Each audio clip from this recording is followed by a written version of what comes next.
Round picture frames. They make a perfect project to use your segmenting talents. Follow along and I'll show you how I went about making this one. As with any project, you've got to start with milled material. I'm going to take these boards and make some rip cuts at about 2 1/4 inches. This will be the segment material for my picture frame. Now before I cut any mitered segments, I'm going to build some spacers to go in between my segments. Here I'm cross-cutting some pieces of mesquite, a little over 1/4 inch long. And here I'm cutting some maple, a little less length, a little shorter than 1/4 inch. You've got to have a good cutting technique to get nice smooth surfaces with this kind of ingrain. Now before gluing these, I've got to get them nice and clean. There's also some little fibers of wood that sometimes hang on to the cut edge. Different species work differently. The mesquite's pretty clean, but the maple has a lot of fuzziness on the edges that need to be cleaned off. Always check your material for this after doing some cutting. Obviously, I've got to blow them clean. I'm pairing them up into actually groups of 3. And I maintained all the original grain alignment, the same grain alignment that existed in the board. Smearing some glue, a couple spring clamps, and I've got my 16 spacers all ready to go for my main ring. I let that glue cure for at least a few hours. In a few cases, a little bit of glue contaminated the surface, so I'm double checking these, making sure they're nice and clean, ready for glue. Okay, I've created my spacers. I've got 16 of these. I'm going to cut 16 segments out of this kind of material, and I'm going to put one of these spacers in each seam. I'll need to figure out how long to make the segments. Now this is a pretty simple calculation, but for those that are not real familiar, or maybe as a quick review, let me go through the math very quickly. So here's my photo. It measures 8 inches. Well, from the center of that photo to the edge would be a 4-inch radius. If I use a mat 2 inches wide with a 1/4 inch overlap, that adds another 1 3/4 inches. So I'm up to 5 3/4 inch of radius. Now I throw a frame around this, 2 inches wide with another 1/4 inch overlap. 7.5 inches is my radius, 15 inches is my diameter. Now all I have to do is multiply the 15 inches times pi, 3.14, gives me 47.1. Divide that by the 16 segments, gives me 2.94. Now I have a spacer, and that happens to measure 0.8 inches. I'm going to subtract that to give me a segment length, in this case, of 2.14 inches. Now I also need the segment angle. 360 divided by 16, the number of segments, gives me 22.5. Each segment has 2 angles. Dividing it by 2 gives me 11.25 degrees. Now I can cut my segments. A pencil mark, lining it up on the curve, a cut. I always check the first one to make sure I've got the right measurement. And then flip, cut, flip, cut. The black line just makes it easy to maintain the same alignment. I'll put these segments back together in the same order they were cut. A hose clamp allows me to test this fit. Obviously, I don't have the spacers in there, but they don't alter the fit because they're parallel pieces of wood. With 16 segments and 16 spacers, this is a pretty ambitious glue job. You got to work real fast. You do have the option of pairing these up and doing this in 2 steps. However you do it, you got to get this thing together as a full ring. The larger the half rings, the more difficult it is to get them trued up to join into a full ring. I've got to start by having reasonably flat surfaces. A big disc sander is handy but not necessary. A 12-inch disc sander isn't big enough to hit both ends at the same time, but I can use this shooting board style of sanding jig. It's just 80 grit paper glued onto a very straight hardboard straight edge. By putting those pencil marks and going back and forth, I can get this pretty straight. Gluing the 2 halves together, pretty straightforward. Some glue, the hose clamp around it secures this together. Now once this is cured, I'll clean up that surface once more with my power sander, And I'm going to adhere it to this piece of MDF, which is already trued and centered on a faceplate.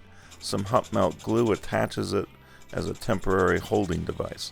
Here I'm just truing up the ring, getting it round is my first objective. And while I'm at it, I might as well try to flatten this face a little bit. Now this big ring is going to be split into 3 pieces. Using my parting tool, I've marked this, and I'm going to make 2 cuts through here, dividing this into 3 rings, which will then be put back together. The parting cut is pretty deep, so I've got to keep wiggling side to side. Here I'm numbering them just so I can put them back together in the same order. And here you can see I've almost come all the way through. I did not true up the inside of the ring because I didn't want to come all the way through with the parting tool all in one motion and have the ring come off loose.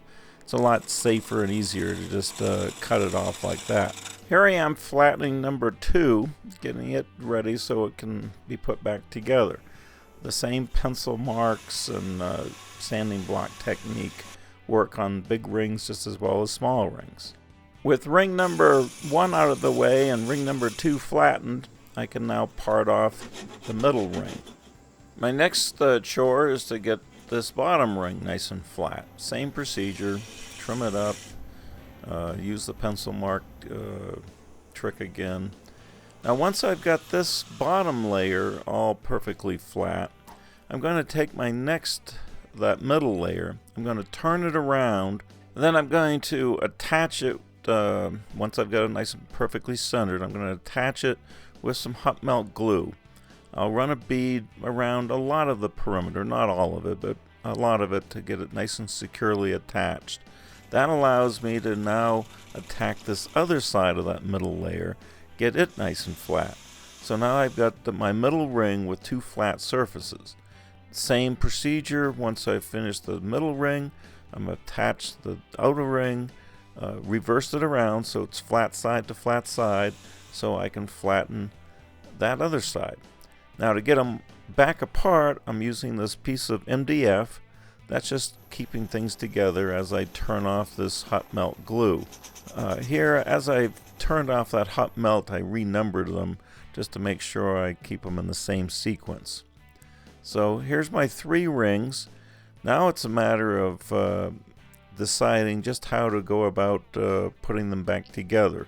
What I've decided to do is to line up the 2 outer rings identical to the way they were glued together. Then it's just a matter of offsetting that center ring in between the spacers of the 2 outer rings. I'm doing both glue joints or glue seams at the same time here. Now that's a lot of glue surface, so I did let this set overnight. Now I can take this directly to the lathe, and this is the back side. I'm going to turn a couple of shelves. First shelf will hold the picture, the glass, and then the second shelf will hold a backing plate that can be screwed in place to hold everything in place. So it's a matter of just fitting up these steps to fit the material. I can measure. Here I'm just checking the depth of that slot for the backing plate. Take advantage of my access, a little sanding on the back side of the frame. To get it off, I'm just temporarily holding it with this MDF. Get rid of that hot melt. Now I've got this piece of MDF already mounted, so now I'm going to turn that to fit the back, that shelf that I turned. This will be a giant jam chuck. It'll fit into that shelf where the backing plate's going to go. And to secure that, I don't want to mess with hot melt, so I'm just going to use 4 screws. The screw holes will never show later on. One tip I'll give you is when you're screwing something like this together, countersink the holes. A little countersinking there will prevent the wood from bulging, which would disrupt the flatness of the fit. So just a little countersink there on the connecting holes. So this can go back on the lathe. I'll turn the outside, the face.